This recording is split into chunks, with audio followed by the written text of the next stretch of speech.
Olá, sou Denise Pini Fonseca e este é o canal Letramento Socioambiental. Com este episódio, celebramos o Dia Internacional da Mãe Terra, que comemoramos todos os anos no dia 22 de abril. A nossa conversa de hoje é mais um convite para reconhecer que a Terra não é apenas o lugar onde vivemos, mas a fonte viva que nos sustenta, abriga e conecta. Mais do que relembrar uma data, esse é um momento de gratidão e de responsabilidade que nos fala da necessidade de cuidar dos ecossistemas, de respeitar todas as formas de vida e de repensar as nossas escolhas cotidianas para que as futuras gerações também possam florescer plenamente. Esse é, sobretudo, um dia de chamado para reconstruir a nossa relação de afeto, reciprocidade e pertencimento com a nossa casa comum.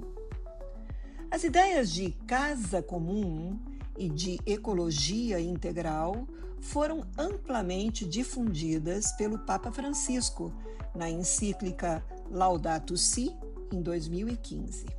Foi ali que ele propôs uma visão ética e espiritual que reconhece o planeta Terra como um lar compartilhado por toda a humanidade e por todas as formas de vida.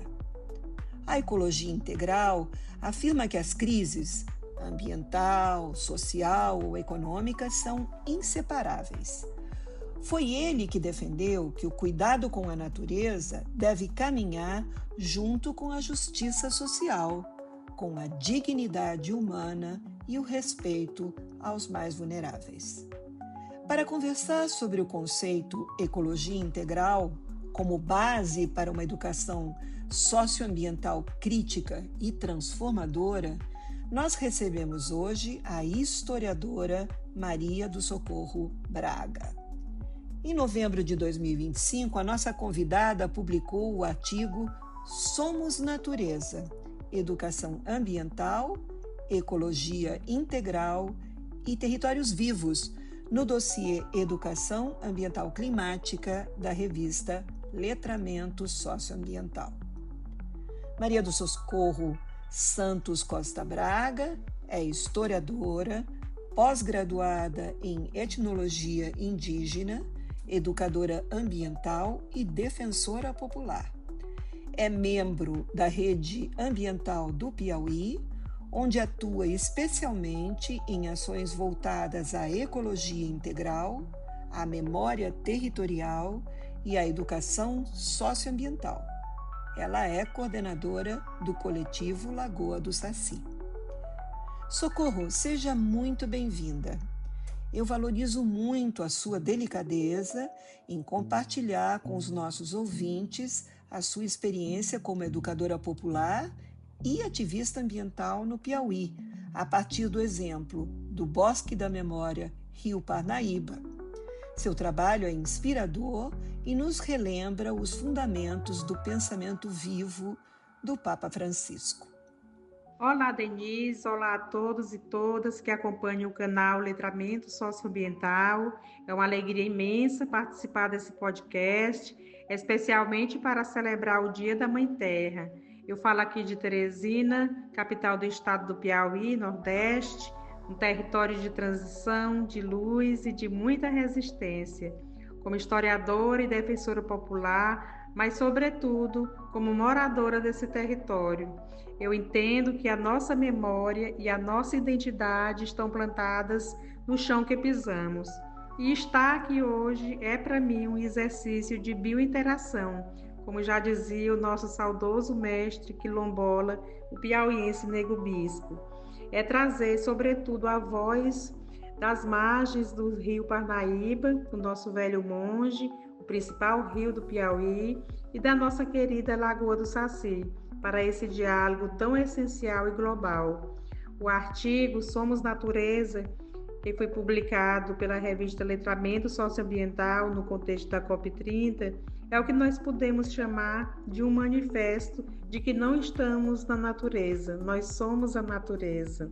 Espero que a nossa conversa hoje ajude a semear essa esperança militante de que fala Frei Beto e que nós possamos juntos ouvir o que a terra e as águas do Piauí têm a nos dizer. Muito obrigada pelo convite. Então, Socorro, vamos começar essa nossa conversa por conhecer a sua experiência de educação no território, que foi desenvolvida no Piauí e que você trouxe para a revista Letramento Socioambiental no contexto da COP30. Eu gostaria de pedir a você que contasse um pouco para os nossos ouvintes o que é, onde ficam e quais os trabalhos de educação socioambiental dos quais você participou no Bosque Memória Rio Parnaíba e na Lagoa do Saci. Qual foi o foco principal daquela experiência? Quais eram os objetivos centrais dos trabalhos desenvolvidos ali? Conta um pouco para a gente dessa história. Denise, sua pergunta é muito importante porque ela nos ajuda a entender que os desafios ambientais que vivemos hoje têm raízes históricas profundas. E quando a gente olha para o Brasil, desde o processo de colonização, a relação com a natureza foi marcada pela exploração.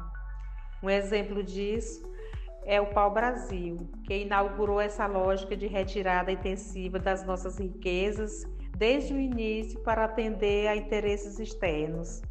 Aqui no Piauí, essa lógica não foi diferente. A ocupação do nosso território ela aconteceu do interior para o litoral, baseado na pecuária extensiva, né? Um modelo que provocou impactos também significativos, como a degradação do cerrado e da caatinga, o empobrecimento do solo e também a pressão sobre os recursos hídricos, né? Já que as fazendas de gado eram instaladas às margens dos rios. Então, essa lógica ela se aplica ainda hoje na nossa atualidade. E falar dos territórios Lagoa do Saci e Bosque da Memória Rio Parnaíba é trazer também reflexos dessa lógica de expropriação de territórios. A Reserva Ecológica do Bairro Saci é um território de muita resistência, né, que fica situado em Teresina, na capital do Piauí, junto com o Bosque da Memória também, que se situa na Zona Sul, na Avenida Maranhão. A história da Reserva Ecológica do Bairro Saci é desde 2009, quando, na ocasião, a população se uniu em peso para barrar a instalação de uma ETA na área da lagoa. Na ocasião, nós conseguimos barrar essa obra, comprovando que os estudos de impacto ambiental apresentados pela empresa não refletiam a realidade dessa reserva que é tão importante dentro da cidade de Teresina, que é principalmente a regulação climática, já que Teresina é uma cidade que enfrenta altas temperaturas. Sem falar, né, na importância que essa reserva tem para a comunidade, que é a questão da identidade, da memória, do pertencimento. Mas atualmente, né, nós enfrentamos outro crime ambiental nessa reserva, que foi o cercamento da lagoa, o que provocou a morte da fauna local. Nós realizamos dentro desse território ações de educação ambiental, oficinas, rodas de conversa. No Bosque da Memória também nós realizamos essas ações. É um espaço que foi criado para recuperação ambiental, nasceu em 2020 durante a pandemia da Covid-19, uma iniciativa das redes de ONG da Mata Atlântica e também para contribuir com a recuperação dos ecossistemas da ONU, né? A década de restauração 2021-2030. Na ocasião também nasceu com esse objetivo de homenagear as vítimas da Covid-19. É um espaço que também é um espaço de memória. Esse projeto ele foi abraçado pela REAP, Rede Ambiental do Piauí, ao qual eu sou voluntária, e que também sofre por pressões antrópicas, especulação imobiliária e conflitos, né? Onde nós, voluntários, passamos por situações de conflito e tensão para realizar simples ações de educação ambiental nesse espaço.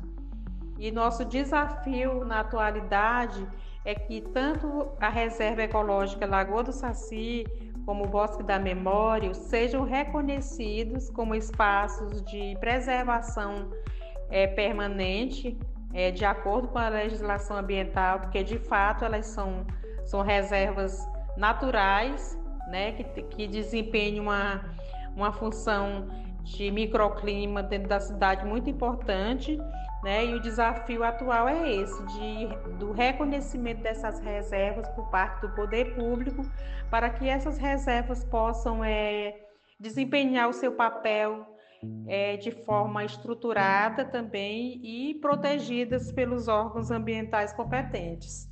No seu artigo, você faz uma aproximação das cosmovisões dos povos originários que reconhecem a Terra como mãe viva com a ideia de nossa casa comum do Papa Francisco.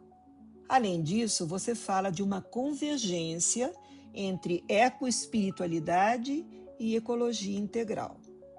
Essa conexão está sustentada, de um lado, pela Laudato Si, do Papa Francisco, e de outro, pelo seu conhecimento das cosmovisões dos povos indígenas desta região na qual você atua. Você poderia explicar melhor para quem nos ouve o que concretamente significa essa conexão, ou poderia vir a significar o que você está chamando de conversão ecológica que o Papa Francisco fez em 2015? Denise, essa pergunta ela toca na alma do nosso trabalho. Me inspirei profundamente na encíclica Laudato Si do Papa Francisco, que completou inclusive 10 anos em 2025. O Papa Francisco ele escreveu essa encíclica inspirado no Cântico das Criaturas de São Francisco de Assis, que inclusive fez 800 anos desse tão importante poema que Francisco de Assis deixou para a humanidade e que trata exatamente dessa integralidade da vida, né, e da relação do homem com todos os seres da natureza, né, em todas as suas formas. Papa Francisco ele propõe na encíclica, né, a conversão ecológica e trabalha muito bem esses conceitos de casa comum, de ecologia integral. E essa mudança que ele propõe, ela não é só reciclar lixo, é uma mudança profunda de mentalidade e de coração. É deixar de ver a natureza como objeto de exploração ou depósito de recursos e passar a vê-la como sujeito de direitos, como a nossa casa comum, né? Ele fala ainda que tudo está interligado nessa casa comum e que não existe duas crises ambientais, mas uma única crise, que é a crise socioambiental. E isso significa que a gente entenda que a Terra é a nossa casa comum, né? É reconhecer que nós somos natureza, o meio ambiente, as relações sociais, a economia, a espiritualidade. E quando eu aproximo isso das cosmovisões dos povos originários, é porque esses povos, eles já vivem essa consciência há muito tempo, né? Eles não se veem separados da natureza. Para eles a terra não é um recurso, ela é mãe, é vida, é relação.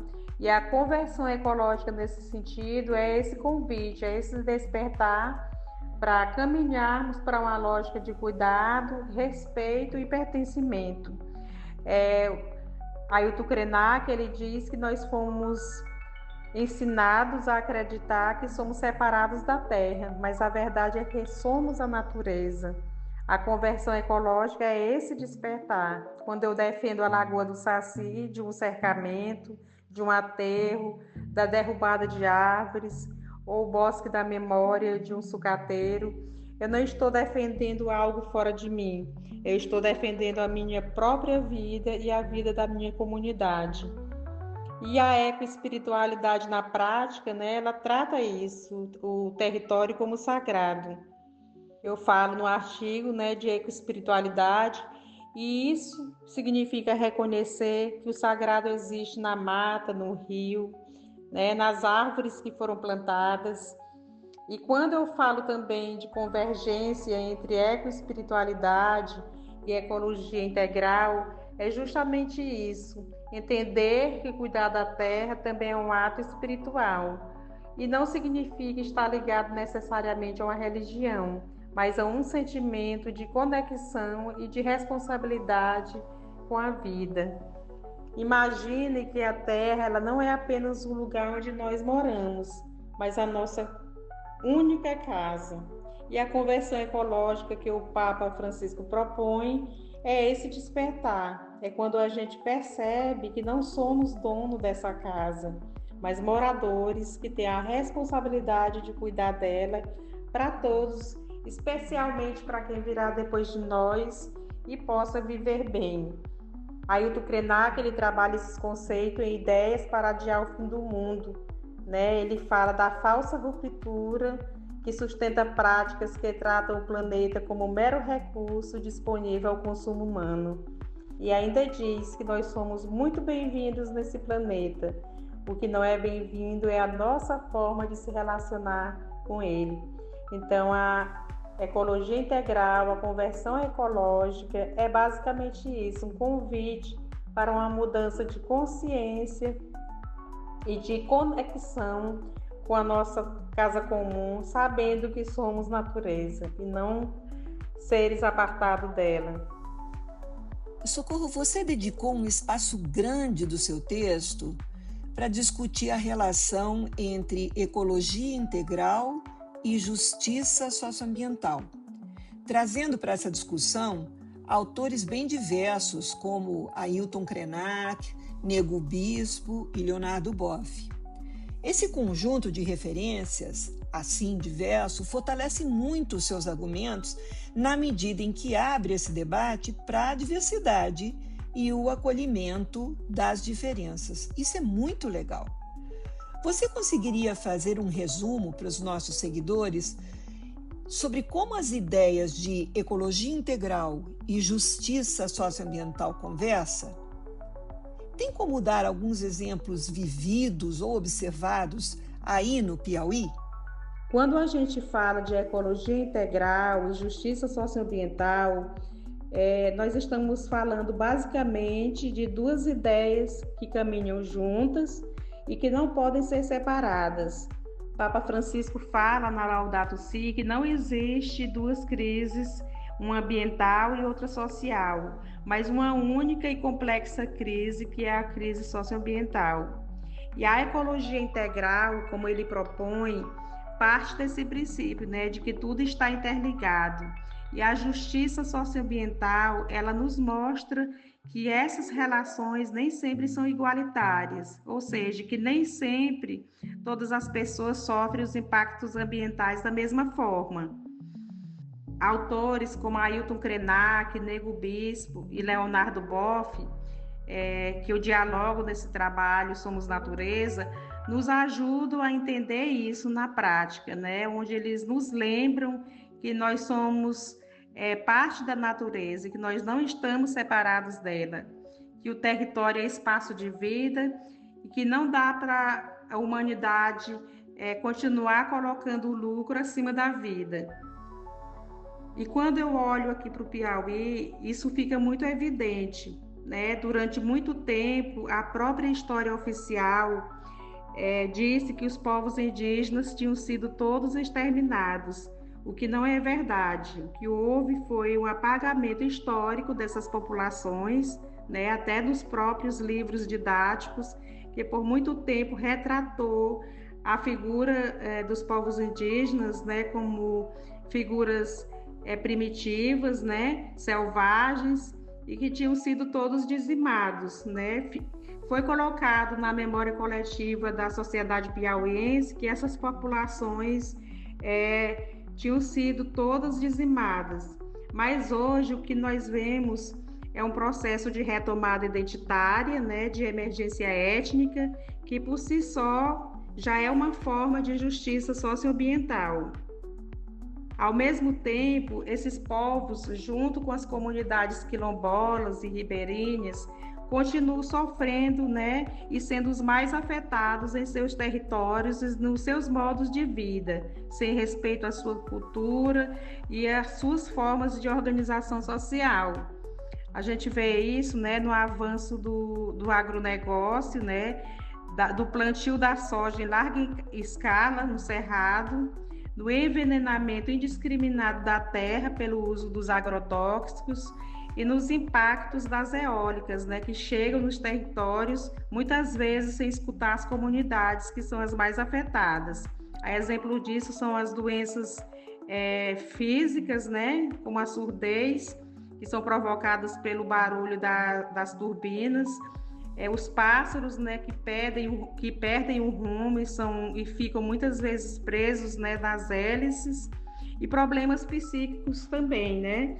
Então, aqui em Teresina, nós também podemos exemplificar, né, essa forma de justiça socioambiental, quando a cidade ela recebe infraestrutura e valorização em bairros nobres, né? E os territórios como Lagoa do Saci, por exemplo, e Bosque da Memória, que são territórios que eu atuo, né, sofrem com essa invisibilização, com esse apagamento dessas reservas que são tão importantes. Ou seja, nós podemos dizer que isso é uma forma de racismo ambiental, né? Quando esses bairros nobres recebem parques e quando um bairro da periferia recebe lixo e esgoto numa lagoa que tem uma importância muito grande dentro da cidade, mas que é invisibilizada pelo poder público.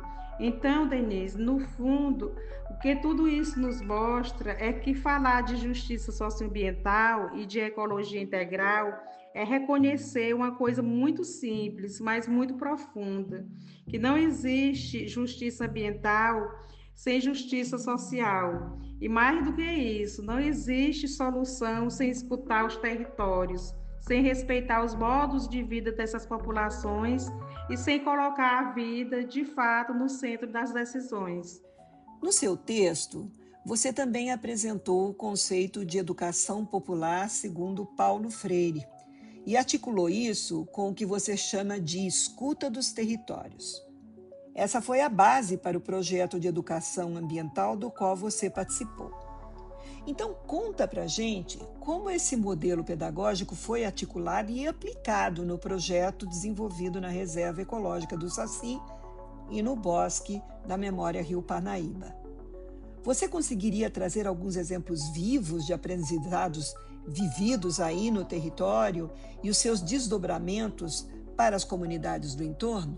Denise, essa pergunta ela é muito importante porque ela nos ajuda a sair de uma visão idealizada e olhar para a realidade concreta do que acontece nos territórios.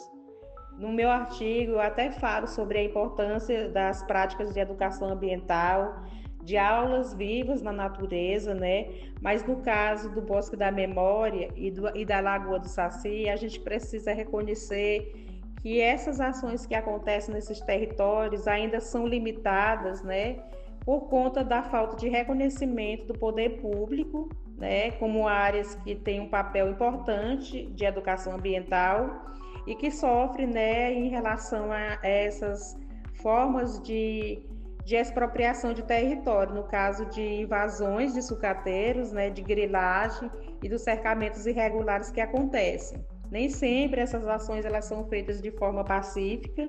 Nós vivemos também conflitos, né, e intimidação em relação às ações que precisam ser realizadas nesses locais, principalmente no Bosque da Memória, né? Embora ele tenha surgido com esse simbolismo muito forte, né, de cuidado, de memória e de recuperação do território, hoje as ações que acontecem lá são mais assim de forma pontual. E isso não é por falta de vontade dos voluntários, mas por conta desses conflitos, né, que existem, que acontecem por lá. Existe, por exemplo, a resistência dos sucateiros na região, que muitas vezes intimida os voluntários, né? Eu mesma já vivenciei situações de ameaças durante atividades, e isso impacta diretamente nas ações de educação ambiental. Já na Lagoa do Saci, a situação também é bem parecida, mas o que mais dificulta é a falta de estrutura, de reconhecimento e de proteção efetiva por parte do poder público, mesmo sendo áreas que, por natureza, se enquadram como áreas de preservação permanente. Eu ainda consigo realizar ações no meu espaço, né, que é um espaço de floricultura também, em que eu, fora dessas datas pontuais, consigo realizar ações voltadas para a educação ambiental. Então, mais do que falar de metodologia, o que essas experiências revelam para a gente é que fazer educação ambiental nesses espaços também é enfrentar disputas, inseguranças e ausências institucionais, né? E talvez o principal aprendizado aqui seja esse, que não dá para falar de educação socioambiental sem falar de território, de conflito e de luta por reconhecimento. E agora, para a gente ir terminando esse nosso bate-papo, você conseguiria resumir quais são os principais aprendizados para a equipe profissional que desenvolveu o projeto? Como aquela experiência realizada ali no território confirmou a potência da ecologia integral?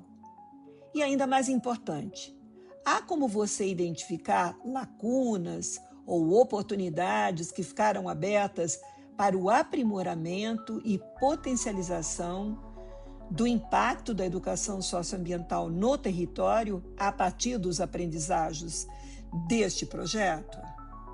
Eu penso que quando a gente olha, Denise, para essa perspectiva da ecologia integral, o que mais tem me chamado a atenção e me incomodado é como ela se materializa na prática, né? Eu falo isso a partir das vivências nos territórios. E isso fica muito evidente para mim aqui nas experiências que a gente tem na Lagoa do Saci e também no Bosque da Memória, que são espaços onde acontece a educação ambiental de forma concreta, né? É algo que não está ligado só à teoria, né? Mas é prática mesmo, é cuidado, é convivência, é relação das pessoas com a natureza. E é nesse ponto que eu percebo as lacunas, né? Principalmente quando a gente fala na ausência do poder público, na carência de reconhecimento desses territórios e da inexistência, principalmente, de políticas públicas, né, que possam sustentar o cuidado desses espaços de forma contínua, né? A partir disso, eu entendo que a ecologia integral, ela não se realiza apenas na boa vontade dos voluntários, né, das pessoas que estão ali engajadas, se voluntariando. Ela precisa ser assumida também como um compromisso institucional. Isso é fundamental. Então, o que essa experiência tem nos mostrado é que sem apoio, sem estrutura e sem proteção, esses territórios eles permanecem em situação de vulnerabilidade, né? Infelizmente, como é o caso da Lagoa do Saci, que sofre ameaças constantes de cercamento, provocando a morte da fauna ali na área da lagoa. E no fim das contas, não dá para a gente falar de ecologia integral sem garantia de território, né? Protegido, reconhecido e valorizado. São espaços que, por natureza, são de proteção ambiental, né? Que são fundamentais para conciliar a presença humana com a conservação da natureza. Mas a gente percebe que cuidar desses espaços, cuidar da natureza, não pode ser só responsabilidade de quem resiste, de quem está ali na luta, se voluntariando, quem está na base, precisa ser também de quem governa, né? E para finalizar, eu quero dizer que foi uma honra participar desse diálogo, agradecer à revista Letramento Socioambiental e a você, Denise, pela oportunidade de dar visibilidade a essas experiências aqui no Piauí, que acontece, né, essas agressões à natureza, não só aqui em Teresina, mas no Piauí como um todo, né? São questões que nós abordamos aqui locais, mas que existe muito mais para ser visibilizado e mostrar, né, que falar desses territórios aqui é afirmar que no Piauí se produz também conhecimento, que se tem resistência, cuidado a partir da nossa realidade. E muito obrigada, né, pela escuta sensível e por abrir esse espaço de diálogo tão essencial para a nossa sociedade. Socorro, eu te agradeço demais por você compartilhar com os seguidores do canal Letramento Socioambiental esta experiência vivida e vivenciada na Amazônia brasileira. É um privilégio para nós receber você no nosso canal de conversas vivas com os territórios, especialmente aqueles que estão situados em áreas mais remotas, nos quais as mídias tradicionais e a própria academia ainda encontram muita dificuldade para chegar. Para saber mais sobre o trabalho que esta educadora e ativista pela ecologia integral e pela justiça socioambiental no Brasil realiza, acesse a revista letramentossocioambiental.com.br e o canal Letramento Socioambiental no YouTube. Até o nosso próximo episódio e lembre-se, a educação muda as pessoas e são as pessoas que mudam o mundo. Produção do áudio Start Digital.